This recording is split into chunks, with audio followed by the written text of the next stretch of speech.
नमस्कार, तपाईँ हेर्दै हुनुहुन्छ नेपाल पोस्ट। आज मिति विक्रमसम्म 2079 साल श्रावण 25 गते बुधबार, इस्वीसम्म 2022 अगस्त 10 तारिक। दर्शक महानुभाव, सदाका झै आज पनि हामी देश तथा विदेशका हेर्नै पर्ने महत्वपूर्ण समाचारहरू, देशका विभिन्न ठाउँमा भएको बाढी पहिरोको अपडेट, विभिन्न नेताका भनाई, यस्तै मनोरञ्जन, मौसम अनि खेलकुद सम्बन्धी अपडेट अनि आज दिनभरि कहाँ के हुँदैछन् सम्पूर्ण जानकारीहरू लिएर उपस्थित भइसकेका छौं। आउनुहोस् समाचार सुरु गरौं मुख्य खबरका शीर्षकहरूबाट।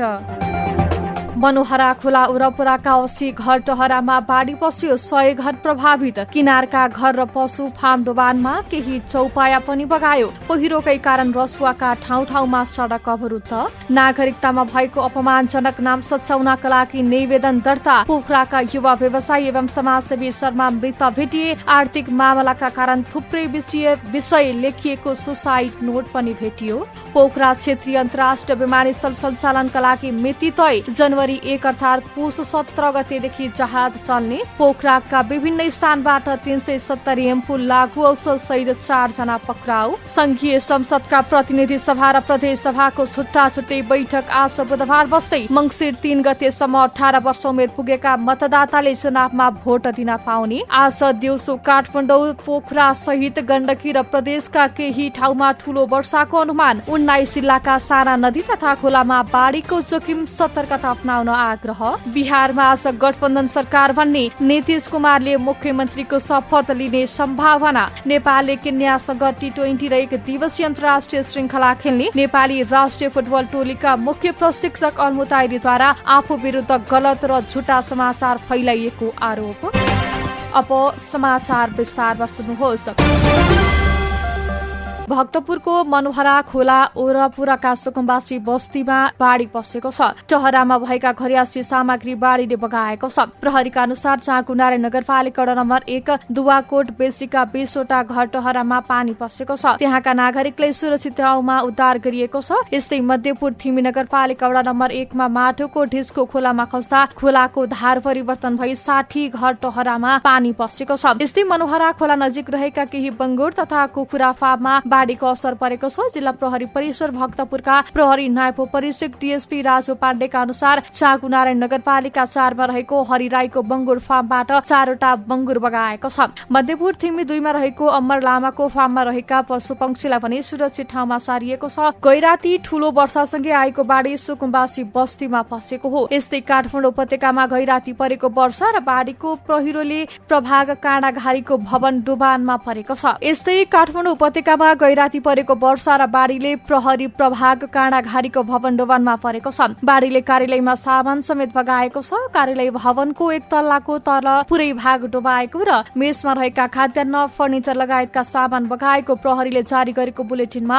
उल्लेख गरिएको छ। प्रहरीका अनुसार कार्यालयको पछाडि पार्किङ गरेर राखिएका 3 वटा मोटरसाइकल पनि बगाएको प्रहरीले जनाएको छ। कम्प्युटर, इन्टरनेट, सञ्चार उपकरणको बेस सेटले काम नगरेको र बत्ती नहुँदा कार्यालयको फोन समेत बन्द भइसकेको प्रहरीले जारी गरेको विज्ञप्तिमा उल्लेख गरिएको छ। यस्तै त्रिभुवन विमानस्थलको रेकर्ड अनुसार आज बिहान 6 बजेसम्म 75.1 मिलिलिटर पानी परेको जल तथा मौसम विज्ञान विभागको मौसम पूर्वानुमान महाशाखाले जनाएको छ। यस्तै गैराती आएको पहिरोका कारण पासाङ लामो राजमार्ग अवरुद्ध भएको छ। रसुवाको बेत्रावती कालिका स्थान सडक खण्ड अन्तर्गत पर्ने बनुवामा पहिरो खस्दा सडक पूर्ण रूपमा अवरुद्ध भएको हो। जिल्ला प्रहरी कार्यालय रसुवाका अनुसार जिल्लाको उत्तरगया गाउँपालिका पासमा रहेको बनुवामा पहिरो गएका कारण बिहानैदेखि गाडी सञ्चालन हुन सकेका छैनन्। पहिरोले बेत्रावती मैलिङ सडक खण्ड समेत अवरुद्ध भएको छ। सडक सञ्चालनमा आउन केही दिन लाग्ने प्रहरीले जनाएको छ। यो सडक खण्ड भएर सदरमुकाम धुन्से, रसुवागढी नाका, गोसाईकुण्ड,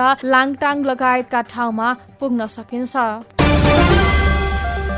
नागरिकतामा भएको अपमानजनक नाम सच्याउनका लागि जिल्ला प्रशासन कार्यालय दैलेखमा मंगलबार निवेदन दर्ता भएको छ। नागरिकतामा भएको कुकुर कामी नामले अपमान भएकाले कविराम कायम गरी नागरिकता पाऊ भन्दै भगवती माई गाउँपालिका 3 मेहेत टोलीका कविराम कामीले निवेदन दर्ता गराउनु भएको हो। नाम कविराम हो भन्दै पनि त्यस बेला गाउँका केही व्यक्तिले जिस्काएर भरेको भरमा प्रधान पञ्चले सिफारिस गरेको आधारमा नागरिकता टोलीले दिएको नागरिकतामा कुकुर दाबी लेखिएको र यसले आफूलाई अपमान बोध भएको निवेदनमा उल्लेख गरिएको छ। त्यसबेलाको शोषण दमन कार्यशैलीबाट नागरिकतामै अपमान बोधक नाम लेखिएको कुरा आम सञ्चार माध्यममा चर्चाको विषय बनेपछि गृह मन्त्रालयले सोमबार मात्र पहिले वितरित नागरिकतामा यस्ता अपमान बोध गराउने नामहरू सच्याउन गरेको परिपत्रको आधारमा मैले सिफारिस गरेको हुँ, भगवतीमाई गाउँपालिका 3 का अध्यक्ष मनबहादुर खड्काले बताउनु भयो। कविरामको निवेदन पेश भए लगतै गृह मन्त्रालयमा परामर्श गरेको र मन्त्रालयको परिपत्रले विधि प्रक्रिया पूरा गरी नागरिकताको नाम सच्याउन भनेकाले छिट्टै कविराम कायम गरीब नागरिकता दिने दैलेखका प्रमुख जिल्ला अधिकारी हरि प्याकुरेलले जानकारी दिनुभयो।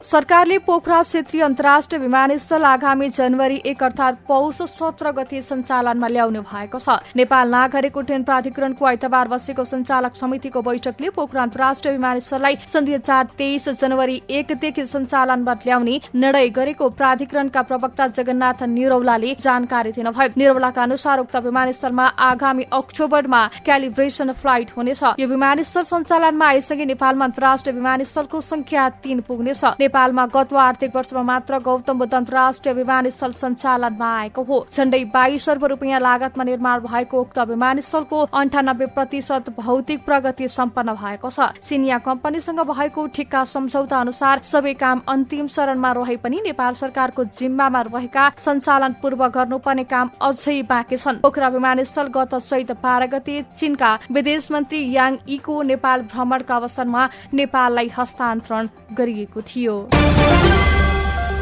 पोखराका युवा समाजसेवी एवं व्यवसायी 47 वर्षीय विष्णु शर्मा उपाध्याय मृत भेटिएका छन्। स्याङ्जाको आँधीखोला गाउँपालिका नम्बर 5 ढोलीखेत निवासी उनी पोखरामा कन्स्ट्रक्सन व्यवसायका साथै लायन्स लगायतका संघ संस्थामा सक्रिय थिए। शर्मा स्याङ्जा स्थित आफ्नो निवासमा आइतबार साँझ खाना खाएर सुतेको र सोमबार बिहान 7:45 बजेतिर कटिरेको धनसारको धुरी बलोमा झुन्डिएको अवस्थामा फेला परेको जिल्ला प्रहरी कार्यालय स्याङ्जाले जनाएको छ। स्याङ्जाका प्रहरी प्रमुख प्रहरी राजीव बहादुर बस्नेतका अनुसार सोमबार बिहान 7:45 बजेसम्म शर्मा नउठेपछि आमाले बोलाउन जाँदा उनी झुन्डिएको अवस्थामा फेला परेका हुन्। उनको साथमा सुसाइड नोट पनि भेटिएको र त्यसका सम्बन्धमा अनुसन्धान शुरू भएको प्रहरी उपरीक्षक बस्नेतले बताउनुभयो। सुसाइड नोटमा आर्थिक मामलाका साथै थुप्रै विषय लेखिएको उहाँको भनाइ छ। उहाँको शवलाई जिल्ला अदालतमा पोस्टमार्टमपछि परिवारको जिम्मा लगाइएको जानकारी दिएको छ। संघीय संसदका दुवै सदनको बैठक आज बुधबार बस्दैछ। प्रतिनिधि सभा र प्रदेश सभाको प्रतिनिधि सभा र राष्ट्रिय सभाको छुट्टै बैठक दिउँसो 1 बजेका लागि बोलाइएको हो। संघीय संसद सचिवालयका अनुसार प्रतिनिधि सभाको बैठकमा प्रधानमन्त्री शेरबहादुर देउवाले राष्ट्रिय सभाबाट सन्देशसहित आएको तथ्याङ्क विधेयक दफावार छलफलका लागि पेश गर्ने कार्यक्रम रहेको छ। उक्त विधेयकमा गरिएको संशोधनलाई निर्णयार्थ सदनमा प्रस्तुत गर्ने कार्यसूची रहेको छ। यस्तै बैठकमा प्रधानमन्त्री देउवाले नै राष्ट्रिय सभाको सन्देश सहितको शपथ सम्बन्धी विधेयक 2079 माथिको दफावार छलफल सदनमा पेश गर्ने कार्यसूची पनि रहेको छ। यस्तै खानेपानी तथा सरसफाई विधेयक, काठमाडौँ उपत्यका सार्वजनिक यातायात व्यवस्थापन प्राधिकरण विधेयक समेत प्रस्तुत गर्ने कार्यसूची छ। यसैगरी शहरी क्षेत्र सार्वजनिक यातायात व्यवस्थापन प्राधिकरण विधेयक पारितका लागि प्रस्ताव प्रस्तुत गर्ने सम्भावित कार्यसूची रहेको संसद सचिवालयले जनाएको छ। राष्ट्रिय सभामा सभाका अध्यक्ष राष्ट्रपति कार्यालयबाट प्राप्त मन्त्री परिषद गठन सम्बन्धी पत्रको बेहोरा जानकारी गराउने पनि कार्यसूची रहेको छ।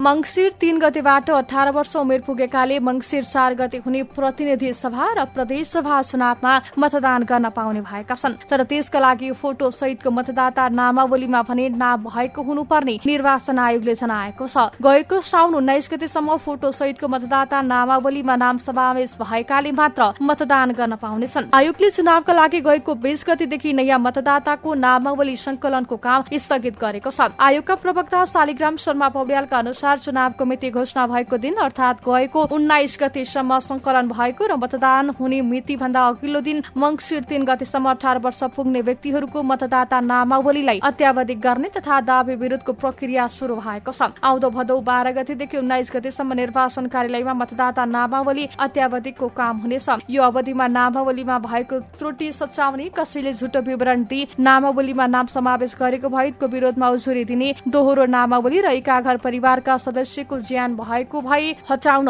निवेदन दिने लगायतका काम हुनेछन्। नामावली अत्यावधिका लागि इमेल, फ्याक्स र अनलाइनबाट समेत निवेदन दिन पाइनेछ। आयोगले मतदाता नामावली अत्यावधिक तथा दावी विरोधको प्रक्रिया पूरा गरी भदौ 31 गते अन्तिम मतदाता नामावली प्रकाशन गर्ने जनाएको छ।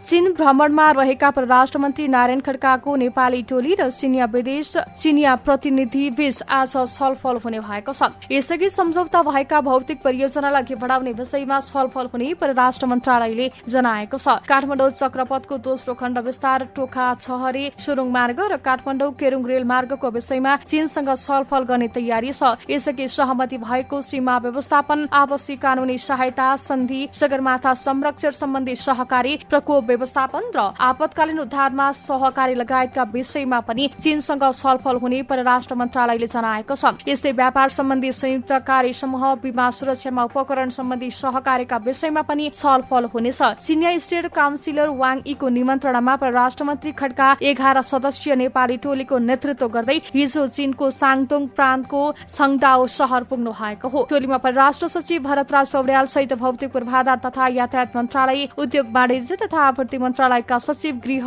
र अर्थ मन्त्रालयका सहसचिव लगायतको सहभागिता रहेको छ।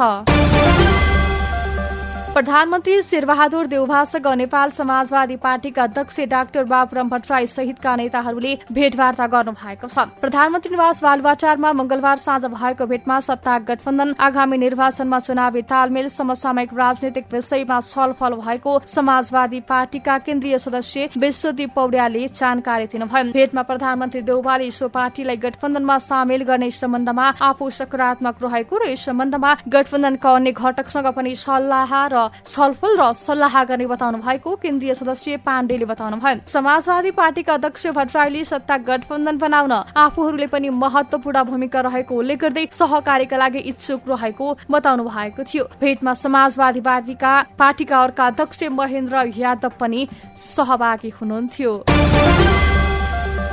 सरकारले अपमान रूपमा तलबमान बढाएको भन्दै विरोधमा उत्रिएका नायब सुब्बा अर्थात नासोहरूले आज 1 घण्टा पेन डाउन गर्ने भएका छन्। बिहान 10 बजेदेखि 11 बजेसम्म सबै सरकारी कार्यालयका नासोहरूले घण्टा पेन डाउन गर्ने नेपाल निजामती कर्मचारी युनियनका महासचिव जनक रावलले बताउनु भयो। उहाँका अनुसार बिहान 1 घण्टा विरोध कार्यक्रम बसेको क्षतिपूर्ति स्वरूप दिउँसो 1 बजेदेखि 2 बजेसम्म खाजा समयमा सबै नासोहरूले काम गर्नेछन्। नासोहरूले हिजो विदामा बसेर सांकेतिक रूपमा सरकारको विरोध गरेका थिए। नासोहरू विदामा बस्दा हिजो सबै सरकारी कार्यालयमा सेवाग्राहीको काम हुन सकेको थिएन। सरकारले मर्यादा क्रम मिलाउने नाममा माथिल्लो तहका कर्मचारीको तलब बजेटमा घोषणा गरे भन्दा 9% सम्म बढी बनाउन प्रस्ताव गरेपछि नासोहरू विरोधमा उत्रिएका थिए। बजेटमा व्यवस्था गरे भन्दा बढी बढाउने गरिएको निर्णय फिर्ता लिएको सरकारले जनाइसकेको भए पनि बजेटमा घोषणा गरे अनुसार 15% तलब बढाउँदा पनि माथिल्ला र तल्लो तहका कर्मचारी बीच तलबमान धेरै फरक परेकाले आन्दोलन गर्नु परेको उनीहरूको भनाइरहेको छ। मानव जीवनको जन्मदेखि मृत्युसम्म अर्थात नेपाली समाजमा मर्दा र प्रदा समेत आवश्यक पर्ने बाँसको व्यावसायिक खेती सिन्धुलीमा फस्टाउँदै गएको छ। मध्यम गरम जलवायु तथा भित्री तराईमा पर्ने सिन्धुली जिल्लामा फस्टाएको बाँस खेतीले स्थानीय किसानहरूको आय आर्जन वृद्धि गरी जीवनस्तर उकास्न समेत मद्दत गरेको छ। मानव जीवनको जन्मदेखि मृत्युसम्मका विभिन्न काममा आवश्यक पर्ने बाँसलाई पवित्र सामग्रीको रूपमा लिने गरिन्छ। बाँसमा डोको, नाङ्लो, थुन्से, भकारी, मुखौ, मान्द्रा र सोली जस्ता सामग्री बनाउने गरिन्छ। बाँसबाट बनेका यस्ता सामानको मानिसले घरियासी प्रयोजनका लागि दैनिक रूपमा प्रयोग गर्दै आएका छन्। पछिल्लो समय शहर बजार क्षेत्रमा घर तथा भवनको निर्माणमा समेत बाँसको प्रयोग हुन थालेपछि बाँसले बजार समेत पाएको छ। सिन्धुली जिल्लाको बाँस खेती हुने स्थानहरूमा खोलाका किनार र खेतबारीका कान्ला र डिलमा व्यवस्थित रूपमा बाँसको खेती गर्न थालिएको छ। अहिले बाँस खेतीले व्यावसायिक रूप समेत लिएको हो। कास्की प्रहरीले पोखराका विभिन्न स्थानबाट लागू औषध सहित 4 जनालाई पक्राउ गरेको छ। जिल्ला प्रहरी कार्यालय र मातहतका प्रहरी कार्यालयबाट खटिएको प्रहरीको टोलीले विभिन्न स्थानबाट लागू औषध सहित 4 जनालाई पक्राउ गरेको हो। पक्राउ पर्नेमा कास्कीको अन्नपूर्ण गाउँपालिका 9 स्थायी घर भई हाल पोखरा 30 खत्री चोक बस्दै आएका 44 वर्षीय सन्तोष भन्ने इन्द्रमान गुरुङ, पोखरा 13 बाजापाटन बस्ने 40 वर्षीय विकास गुरुङ, पोखरा 31 भलाम बस्ने सावन विक र पोखरा 30 घर भई हाल बगाले टोल बस्दै आएका 53 वर्षीय कुमार गुरुङ रहेका छन्। प्रहरीले उनीहरूको साथबाट विभिन्न परिणाममा डाइजापाम, फेन्ड्रागन, नोर्फिन लगायतका कुल 370 एम्पुल अवैध लागू औषध बरामद गरेको छ। उनीहरू सबैमाथि लागू औषध सम्बन्धी कसुरमा जिल्ला अदालत कास्कीबाट म्याद थपेको अनुमति लिएर आवश्यक अनुसन्धान कार्य अगाडि बढाइएको कास्कीका प्रहरी नायब उपरीक्षक तथा प्रहरी प्रवक्ता सुन्दर तिवारीले जानकारी दिनुभयो। कोरोना भाइरस संक्रमण बढेपछि भोजपुरको टेम्के मयुङ गाउँपालिकाका सम्पूर्ण विद्यालय बन्द गरिएका छन्। गाउँपालिकाले मंगलबारदेखि 6 दिनका लागि सम्पूर्ण विद्यालय बन्द गरेको जानकारी दिएको हो। शिक्षक र विद्यार्थीमा कोरोना पोजिटिभ देखिएपछि विद्यालय बन्द गरिएको गाउँपालिकाले जनाएको छ। स्वास्थ्य कार्यालय भोजपुरका अनुसार यस गाउँपालिकामा सबैभन्दा बढी संक्रमण देखिएको छ। यहाँ एकै दिन 55 जनामा कोरोना भाइरस संक्रमण पुष्टि भएको छ। मंगलबारसम्म जिल्लामा 58 जनामा संक्रमण पुष्टि भएको स्वास्थ्य कार्यालय जनाएको छ। संक्रमणको अवस्था हेरेर बन्द विद्यालय सञ्चालन गरिने गाउँपालिकाको शिक्षा शाखाले जनाएको छ। कैलालीको धनगढीमा मोटरसाइकल दुर्घटना हुँदा एकजना युवकको मृत्यु भएको छ। मंगलबार राति धनगढी उपमहानगरपालिका 3 चटकपुर स्थित अस्थायी प्रहरी पोस्ट नजिकै मोहानापुर लत्तरिया सड़क खण्डमा C2 5282 नम्बरको मोटरसाइकल दुर्घटना हुँदा एकजनाको मृत्यु र चालक घाइते भएको प्रहरीले जनाएको छ। सुदूरपश्चिम प्रदेश ट्राफिक कार्यालय अत्तरियाका अनुसार मोटरसाइकलमा सवार डोटीका जोरायल गाउँपालिकाका 28 वर्षीय चित्रा मडैको मृत्यु भएको हो। गम्भीर घाइते भएका मडैलाई उपचारका लागि तत्काल माया मेट्रो अस्पताल पुर्याइएको भए पनि अस्पतालले मृत घोषणा गरेको प्रहरीले जनाएको छ। अब मौसम सम्बन्धी समाचार। आज 19 जिल्लाका साना नदी तथा खोलामा बाढ़ीको जोखिम रहेकाले सतर्कता अपनाउन आग्रह गरिएको छ। बाढ़ी पूर्वानुमान महाशाखाले सूचना निकालेर सतर्कता अपनाउन आग्रह गरेको हो। महाशाखाका अनुसार आज दोलखा, सिन्धुपाल्चोक, नुवाकोट, रसुवा, धादिङ, गोर्खा, लमजुङ, कास्की पर्वतका साना नदी तथा खोलामा आकस्मिक पानीको र बाढ़ीको जोखिम रहेको छ। यस्तै म्याग्दी, बागलुङ, रुकुम पूर्व, रुकुम पश्चिम, जाजरकोट, दैलेख, बजाङ, दार्चुला, बैतडी, डडेलधुरा र आसपास भई बहने केही साना नदी र खोलामा बाढ़ीको खतरा रहेकाले सतर्कता अपनाउन आग्रह गरिएको छ। यस्तै अबको 3 दिन ठूला नदी कोशी, नारायणी, कर्णाली, महाकाली, कमला लगायतमा भने पानीको सतह सतर्कता तहभन्दा तलै रहने अनुमान समेत गरिएको छ। काठमाडौँ, पोखरा उपत्यका सहितका आसपासका क्षेत्रमा यति बेला घाम लागेको छ, तर अहिले घाम लागे पनि दिउँसो पछि पानी पर्ने मौसमविदले बताएका छन्। मौसमविद हिरा भट्टराईका अनुसार आज प्रदेश 1, बागमती, गण्डकी र सुदूरपश्चिम प्रदेशका केही ठाउँमा ठूलो पानी पर्ने सम्भावना छ। गैराती पनि काठमाडौँ सहित देशका केही ठाउँमा ठूलो वर्षा भएको थियो। आज दिउँसो पोखरा सहित बागमती, गण्डकी र प्रदेश 1 का केही ठाउँमा पनि ठूलो वर्षाको अनुमान छ। यसै राति प्रदेश सहित सुदूरपश्चिमका केही ठाउँमा पनि ठूलो पानी पर्ने अनुमान गरिएको मौसमविद भट्टराईले जानकारी दिनुभयो। उहाँका अनुसार केही दिन लगातार झरी पर्ने सम्भावना भने छैन, तर प्री मनसुनको जस्तै केही ठाउँमा एक्कासी ठूलो वर्षा हुने भएकाले बाढ़ी पहिरोको जोखिम रहेको छ। हिजो बेलुका परेको ठूलो वर्षाका कारण काठमाडौँ उपत्यकाका बागमती, विष्णुमती, पुण्यमती, हनुमन्ती, मनोहरा लगायतका नदी खोलाहरूमा बाढ़ी आएको छ। बागमती छेउछाउमा सड़कसम्म नै बाढ़ी पसेको छ। यस्तै दैलेखको गुवाटी र आसपासका क्षेत्रमा पनि ठूलो वर्षा भएको छ। त्यस क्षेत्रमा बहने साना नदी तथा खोलामा बाढ़ी र भिरालो क्षेत्रमा पहिरोको खतरा रहेकाले सतर्कता अपनाउन बाढ़ी पूर्वानुमान महाशाखाले आग्रह गरेको छ। राति पानी परेका अरू ठाउँमा पनि खोला, नदीमा पानीको बहाव बढेकाले सतर्कता अपनाउन महाशाखाले आग्रह गरेको छ।